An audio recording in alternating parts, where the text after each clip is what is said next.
গুলোকে সেটাকে তারা মিথ্যাচার বলেছে, সেই উপলক্ষে আসলে আমরা আজকের এই সাংবাদিক সম্মেলন সবার প্রতি শ্রদ্ধা রাখি।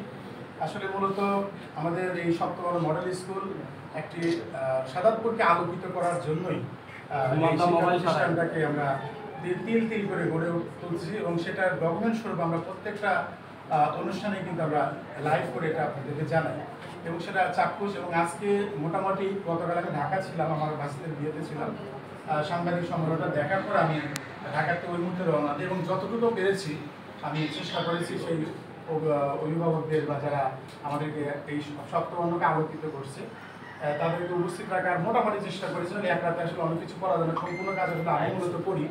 তো সেই ক্ষেত্রে আমি শ্রদ্ধা রাখি জনৈক প্রতিষ্ঠানের প্রধান শিক্ষক বা অধ্যক্ষ স্যারের প্রতি।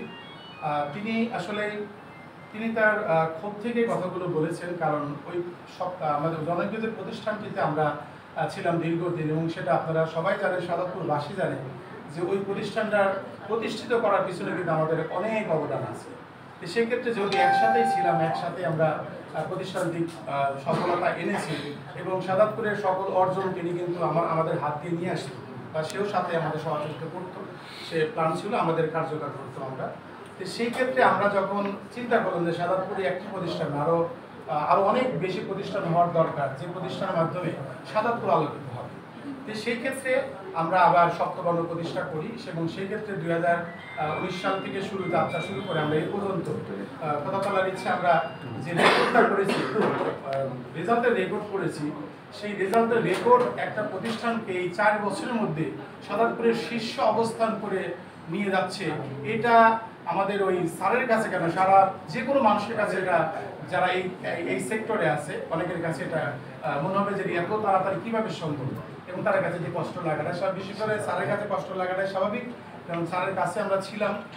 কিন্তু হিসাবটা হচ্ছে যে আমরা যখন ওই প্রতিষ্ঠানে ছিলাম, এই যে 5 পর্যন্ত হলো রেজিস্ট্রেশন ছিল, কিন্তু 6 থেকে 10 পর্যন্ত একটা শিক্ষা প্রতিষ্ঠান কিভাবে স্কুল হয় সেটা সাদাতপুরবাসীকে স্যারই শিখেছে।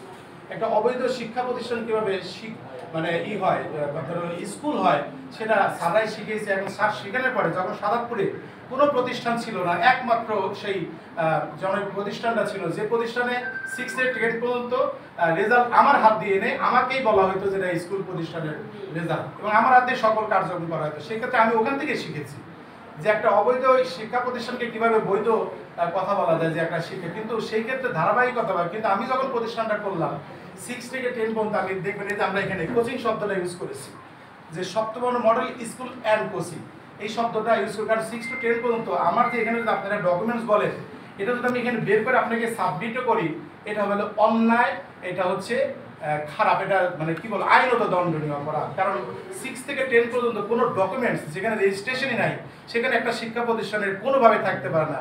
এটা আমাদের সরকারের আমাদের বলা চলে, এটা আমাদের ভালোবেসে যে তারা চোখ বন্ধ করে থাকে, প্রতিষ্ঠান সরকার প্রশাসন যে চোখ বন্ধ করে থাকে, এবং আপনারা সাংবাদিক ভাই বা সাদাতপুরবাসীদের আমাদেরকে ভালোবেসে প্রতিষ্ঠানটা চালাতে দেন, এটি আমাদের জন্য অনেক বড় ব্যাপার। এখানে ডকুমেন্টস তো দূরের কথা, যে এখানে টোটালি আমাদের 6 থেকে 10 পর্যন্ত যারা আমাদের রেজিস্ট্রেশন নাই সকল প্রতিষ্ঠানটাই কিন্তু এখানে আমাদের পরীক্ষা দেওয়ার মতো কোনো নেই, বা কার কত শিক্ষা, কত স্টুডেন্ট জিপিএ 5 পাইছে কত, এটা বলার কোনো নেই। তবে হ্যাঁ, সেক্ষেত্রে ওই অতীত থেকে যে সৃষ্টি হয়েছে সেটা শিখানোর ক্ষেত্রে এখন আমরা পরবর্তীতে চিন্তা করি কীভাবে রেজাল্টটা ফোকাস করবো।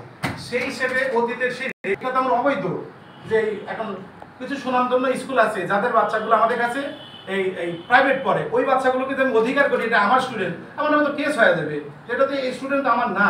কিন্তু এই বাচ্চা ধর এদের বোন, তোমার বোনের নাম কি মাইশা, এটা আসো বাবা, এদিকে আসো, ও হচ্ছে সাদাতপুরে একটা সুনামধন্য আমাদের প্রিয় প্রতিষ্ঠান, আমারও প্রতিষ্ঠান, আমার প্রাণের প্রতিষ্ঠান, আমাদের পাইলট স্কুলের হচ্ছে ছাত্রী ছিল, এবং ও সাদাতপুরের মধ্যে ফার্স্ট হয়েছে, মেয়েদের ভিতরে ফার্স্ট হয়েছে। আমরা কিন্তু একবারও কথা উচ্চারণ করি নাই।